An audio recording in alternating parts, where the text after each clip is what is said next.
We're speaking today with Chris Hedges, Pulitzer Prize winning journalist, on his new article in Sheer Post titled Cancel Culture, Where Liberalism Goes to Die. Cancel culture, as you see it, what is it and who does it serve? Well, it serves, cancel culture is not new. Cancel culture was one of the primary components of red baiting. So, and that began after World War I. So you went after progressives, socialists, and communists, but they didn't have to be communist. Anybody with a social conscience, artists, Paul Robeson was hounded throughout his life, passport taken from him, all sorts of writers, including in Hollywood, Dalton Trumbo, Orson Welles left the country, Charlie Chaplin left the country, great journalists like I.F. Stone, Henry Wallace, 1948, the last candidate, with maybe the exception of McGovern, who challenged the military-industrial complex, was destroyed.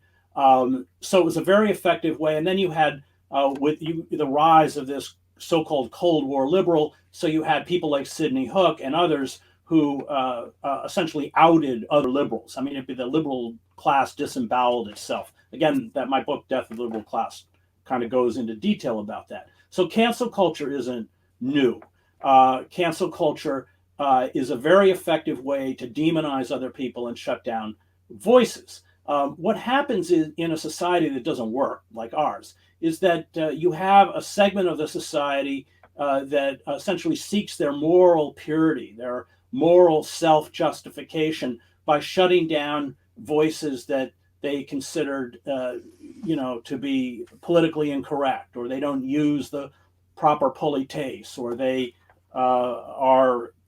don't embrace the kind of mainstream ideas of the liberal elite. You see this with second wave feminists who've been, because they draw this line between trans people and women. I'm not going to get into that debate, but I mentioned Vancouver Rape Relief and Women's Shelter. It's in the piece.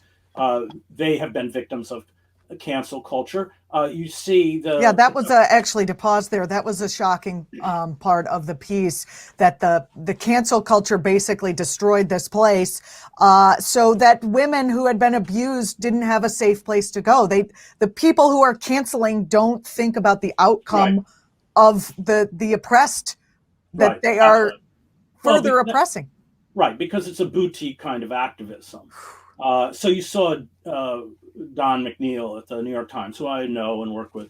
He was taking a bunch of rich school kids. The New York Times organized these junkets for rich people. They make money off it. I mean, my favorite is, I think you pay $35,000 and you get a private jet and you fly around the world to sites with a New York Times reporter. I mean, so anyway, they had a bunch of rich kids in Peru, and some of the kids, I wasn't there, so I'm going off of the New York Times version of events, which I suspect they wouldn't lie about.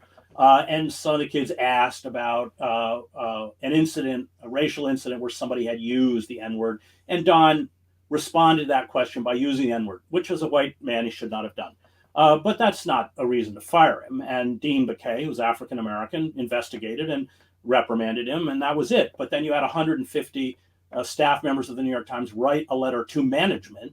And Don, by the way, was one of the forefronts of the guild, of the union, protecting workers' rights throughout his career, and at moments, often at the risk of his own career, demanding that he be removed from the paper.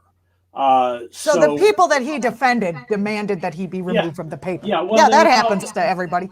Right. So that's a classic example of but at the same time, the New York Times is not confronting the real centers of power. Amazon, Bezos, the big banks, the corporations on whom they depend for advertising, that institutionally are, of course, far more insidious in terms of racism and the perpetuation of white supremacy, but also in terms of their responsibility for the destruction of American democracy. So you get to kind of live in an institution like the New York Times, which is complicit, which slogged Russiagate, sold us the Iraq War, just did this racist podcast called The Caliphate, which was based on testimony by a guy who wasn't there. It was a complete hoax. It was a complete fraud, but it played to all the stereotypes of Muslims, so people ate it up. It was just, these graphic descriptions. I mean, I spent 7 years in the Middle East. I smelled a rat from the moment it went up. But, he was describing crucifying people and thrusting knives into their hearts and all this kind of stuff. But there's no kind of there's nothing self-critical about it. And that's because the press, Matt Taibbi's written about this, has just siloed itself.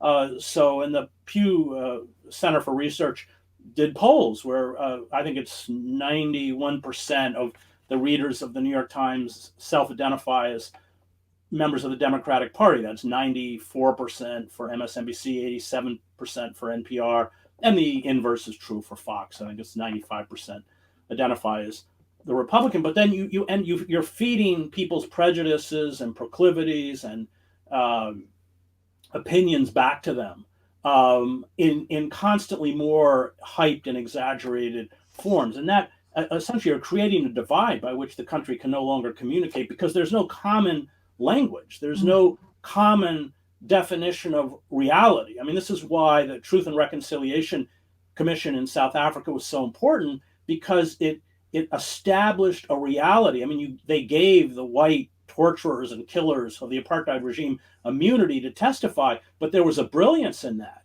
because it gave the country a common history, a verifiable history, one based in fact and reality, by which they could begin to rebuild their own country and their own narrative. And what we're seeing here is the breaking part, the destruction of that common narrative, and the media is completely complicit in that for reasons of profit, because the model now is not to, as in the old system of three major networks or a national paper like the New York Times, to reach a broad audience. The object is to cater to your demographic, but more perniciously to set each demographic against the other. It disturbs me greatly that liberals who are supposed to be pro-science, who are supposed to, they see themselves as more enlightened, are actually doing the exact same thing that some of the more religious, more fanciful thinking folks are also doing, just picking up clubs and beating everyone. It's a shock to me. Well, I mean, they both go nuts. Like, I'm sorry. Yeah. I'm looking for where are the sane people? You spoke in your piece about Reverend William Campbell, and tell folks about who he was and why a figure like him would be basically crucified in the court of public opinion today. I mean, he's a reasonable human being. He was reasonable, and there's no room for that. Yeah, I mean, as countries disintegrate and splinter, people who remain rooted in a world that is not binary, not Manichaean, are completely eviscerated and destroyed by both sides. And that's, of course, precisely what's happening. So who was Will Campbell? He was a Mississippi Baptist preacher who very early on, and remember, he lived in Mississippi, he's from Mississippi, was championing desegregation. He was the director of religious life at the University of Mississippi. He's fired because he calls for integration. He's one of the 4 white people who escort the black children through a hostile mob in 1957 to integrate Little Rock's Central High School. He was the only white person Martin Luther King invited to be part of the group that founded the Southern Christian Leadership Conference. He was involved in integrating Nashville's lunch counters. He helped organize the Freedom Rides. And at the same time, and he received tremendous death threats because his own society defined him as a race traitor. At the same time, he was by his own definition, and I knew him, an unofficial chaplain of the KKK. And now the heads explode. Yeah, I mean, that's just not a thing right now. So he denounced publicly and put his own life on the line to fight the Klan's racism and terrorism. And he, of course, marching with black civil rights protesters in Mississippi.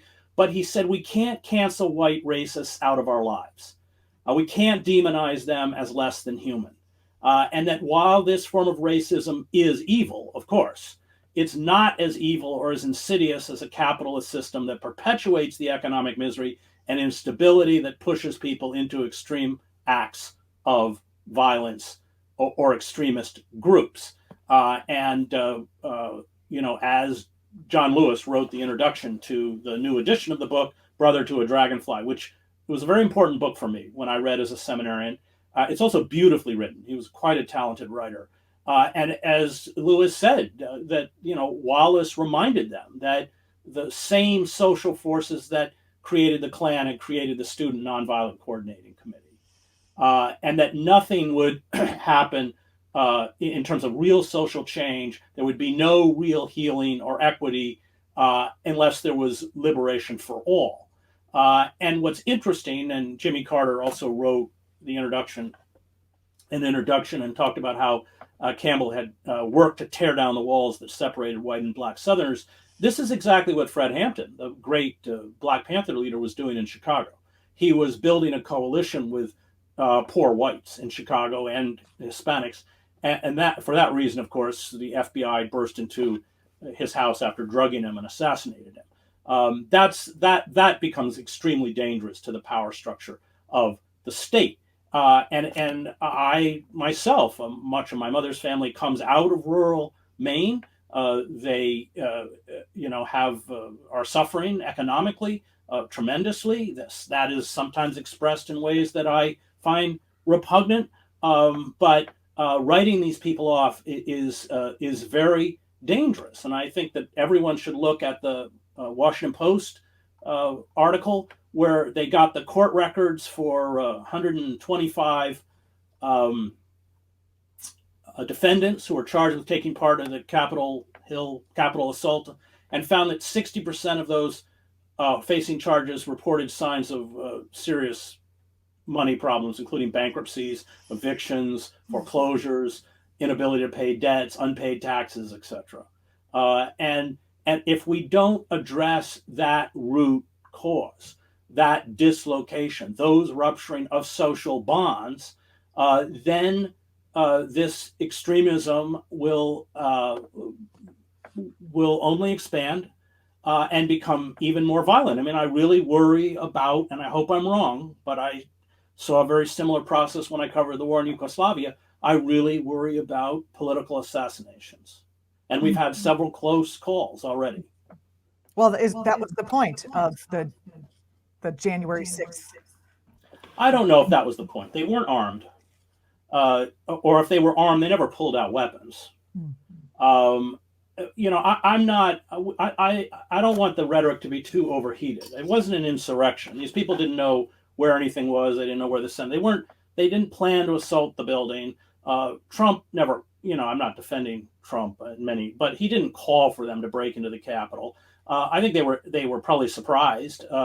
There was obviously a certain amount of collusion between some members of the Capitol Hill Police. They were understaffed. I don't think they expected to get in, but they did get in. But they didn't quite know what to do when they got in there. What would they have done if they grabbed Pelosi or Pence? I don't know. That's an unknown. Well, they did bring a gallows, I think. Yeah, but would they really have taken Pence out and hanged him? And I don't know. I don't know. No, they would have just done that to a woman. Probably. Yeah, Pelosi. That's right. Only AOC. I'm not minimizing the terror that must have been felt by those people. Legitimate feelings, hiding under their desks. I get all that. I mean, I've been around mobs, and they're very frightening. They have a kind of life of their own. They feed on each other. They're very, and that's what it was. It was a mob. You used to see them in the French Revolution. They did all sorts of nasty things, and but I'm not sure I'd call it an insurrection. Chris, but look, that anger is not going away. And it's only going to grow as long as... Well, we're angry too, are we not? Not necessarily at them, but we're angry that our climate is being destroyed, that we can't feed our children without poisoning them. We are also angry. Yes, that's right. I mean, the problem with the climate issue is that it's kind of a slow motion tsunami. So a lot of people who remain rooted in kind of the present they're like freezing to death right now in Texas. Yes, that's right. But these are always written off. It's never explained within the media as a pattern.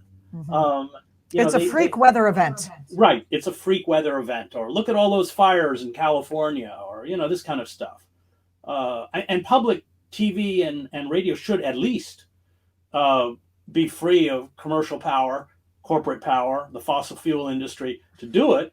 But of course, they've been denied all of their government funding, and they depend. I mean, PBS in particular gets money from Coke. I mean, from the Koch Foundation, which is why they're so useless. So even Although if public you're looking media for has any been kind destroyed. of, if you're looking for any kind of non-sexualized female characters for your 4-year-old to watch, PBS still has some of those. Yeah, there They you go. make Well, good cartoons. right. That's about it.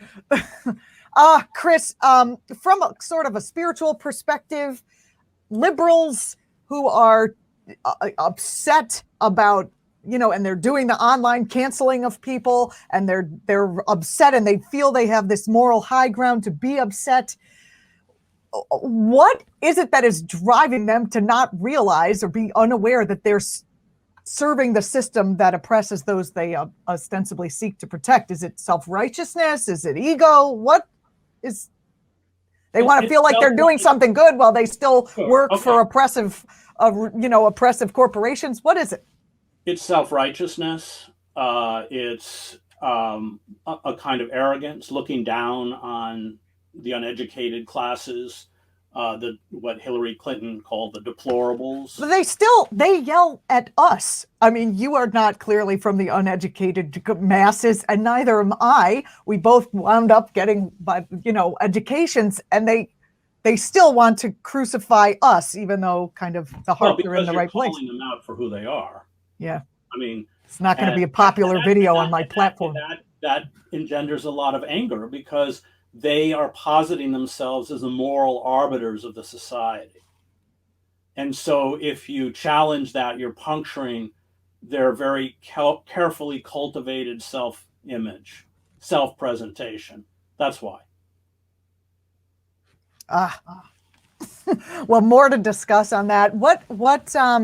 How can we fight back against cancel culture? If you talk about it, they just get mad, like you said, and toss out your opinions. And then if you're on the right and the liberals kind of toss that away too, because they don't listen to opinions from the other side of the aisle. We have to focus on economic justice. I mean, if you go into a Walmart and you work to organize, I mean, Amazon and Walmart, very sophisticated union busting apparatuses, whole anti-strike teams, but we have to begin to support workers, as with the Amazon plant in Alabama and other places that are going on strike. We have to begin. Economic justice is the key, and that's, King was always adamant about that. There would never be racial justice until there was economic justice, and he was killed, of course, in Memphis supporting the sanitation workers' strike. So, and that means if you're going to go down in an Amazon plant, you're going to have to deal with people who support Trump. What I think is Lord Salisbury. I'm not defending Lord Salisbury. He was a real piece of work. But he said, there's no permanent allies. There's only permanent power. And Saul Alinsky understood this. We're going to have to build alliances with people around economic justice who may not think like us, may not talk like us, indeed may embrace and espouse some views that we find distasteful. But if you keep, I mean, any society that rules, especially one as anti-democratic as ours, understands that you have to keep class divided. You have to create divisions within the society. And if you create those divisions, you can maintain power. But if there's a class consciousness, if classes come together against a ruling oligarchic elite, then they're in big trouble. There's a fascinating book. It was written in the 50s. It's called A Peculiar Institution by the historian Kenneth Stamp on slavery. And he gets the manuals that slaveholders had in order to create divisions among the enslaved peoples. So you create people who work in the house. You create drivers, where you are foremen, in essence, who you elevate and give them a little better shack and some work. And those divisions become quite effective in maintaining control. And that's what's happened. I mean, that's what always happens. I mean, you look after the great mine uprising by mine workers in southern West Virginia that culminated in Blair Mountain, where they picked up Winchester rifles and actually fought the gun thugs and Pinkertons and that were hired by the mine owners. One of the things they did was create, they came in there afterwards and created local, I think they were baseball teams in all of the mine camps, and people poured their emotions into their team, and that helped break up the kind of class unity that had led to the confrontation. I mean, the U.S. Army was called in to essentially put it down. They sent Billy Mitchell down with planes to bomb Americans. So we have to recover that class solidarity. We have to speak in the language of class warfare. That's it. And that means making alliances with people who are suffering economically, but who hold political positions that we find repugnant. But how do you, if you're a black man, make an alliance with a group that also would be happy to just string you up on a tree? Look at Fred Hampton. Fred Hampton, well, first of all, in the mine wars, it was integrated. So there were blacks in that union. And the primacy has to be economic justice. So, I mean, the failure of the Pullman Porter strike in the late 19th century was that the white railroad workers didn't want the blacks in the union. That decimated the railroad owners managed to crush it. So if you walk into an Amazon plant and you're attempting to organize, you can't cut out black people, or you can't cut out women, or you can't cut out anyone else. And once you start working in a united front like that, that is a far more effective way to begin to break down the barriers of racism and the stereotypes of racism and everything else. Than just calling people out on Twitter. Yeah, of course. Chris Hedges, Pulitzer Prize winning journalist, New York Times bestselling author, professor in the college degree program offered to the New Jersey state prisoners by Rutgers University, ordained Presbyterian minister. Chris, you have a column over at sheerpost.com. I encourage everyone to go over and check out not just Chris's writings, but all the writings on sheerpost.com, SHEER. I assume you know how to spell post.com. And I would suggest getting all of Chris's books and laying down on your bed and reading them. Days of Destruction, Days of Revolt, one of my personal favorites, along with Death of the Liberal Class. The most recent is America, the Farewell Tour. Chris, were you working on a new book? Yeah, I have the galleys. I shouldn't be doing an interview right now. They're due March 2nd. It's a new book. I helped my students in the prison write a play that was eventually performed at the theater in Trenton and published by Haymarket. And I'm using, because something, it's called Caged. Something happened in that play to someone in that classroom. And I'm using that process of writing the play to elucidate the trauma and suffering that my students have endured, and their families have endured, their children have endured, their communities have endured. So it becomes a kind of vehicle to expose the horror of our mass incarceration system. Thank you so much, Chris. Thank you for that work. We look forward to reading it and talking about it as it comes out. And again, follow Chris on Twitter, Chris Lynn, Lynn Hedges. Thank you so much for being on the show. Thank you. You're watching ACT TV. Stay with us.